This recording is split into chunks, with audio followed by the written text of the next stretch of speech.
Nicolas et Valérie sont entourés d'une poignée d'amis, d'un troupeau de coopérateurs. Nicolas et Valérie ont créé un domaine, une histoire où l'amour sera roi, où l'amour sera reine et tu seras loi. C'est une histoire magnifique en fait. L'histoire, c'est le monsieur qui est là sur l'étiquette. On ne le voit pas bien, hein, mais c'est le nono de Nicolas.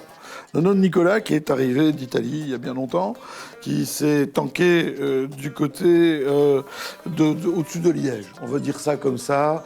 Vous allez voir.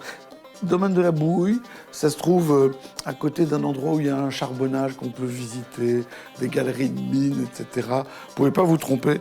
Vous allez voir, c'est magnifique. C'est rue de la Bouhouille, je pense d'ailleurs, l'adresse exacte. Nicolas et Valérie, enfin Nicolas reçoit de son nono des pieds de vigne. Et il ne sait pas ce que c'est. Il prend le temps, il les fait analyser, examiner par Jean Blou, et on lui explique que c'est du chou-leur. Le chou-leur qui est un hybride élaboré à base d'une vigne sauvage qui vient d'Amérique du Nord et d'une vigne italienne. Et le nono, il lui donne en disant « Toi au moins, tu sauras quoi en faire ». Et donc Nicolas plante ses chou-leurs et petit à petit, il faut bien comprendre que quand c'est un hybride, il n'y a pas de pépinière là-dessus. Donc ils sont obligés de reproduire par marcottage, etc., etc. Et puis, Valérie est une femme de caractère et Valérie ne boit que des vins pétillants.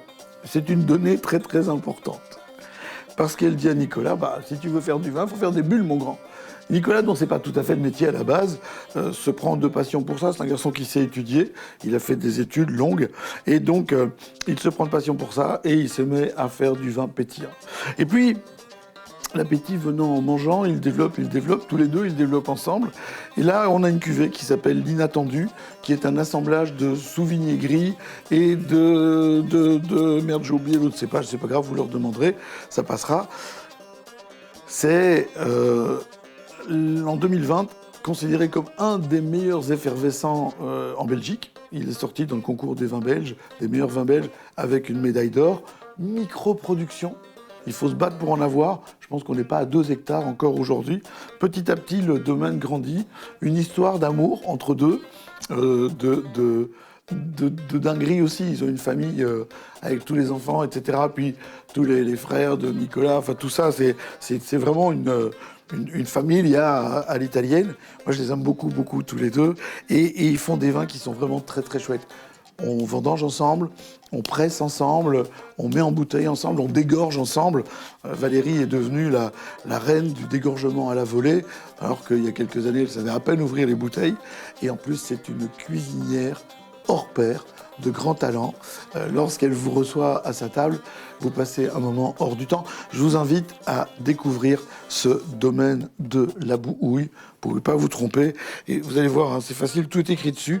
C'est Saint-Rémy, rue Bouhouille, numéro 86. Et on est juste à côté du charbonnage de Blénier. Hein, Blénier, Saint-Rémy, ça se touche. Courage, force et virilité à vous. Aimez l'inattendu.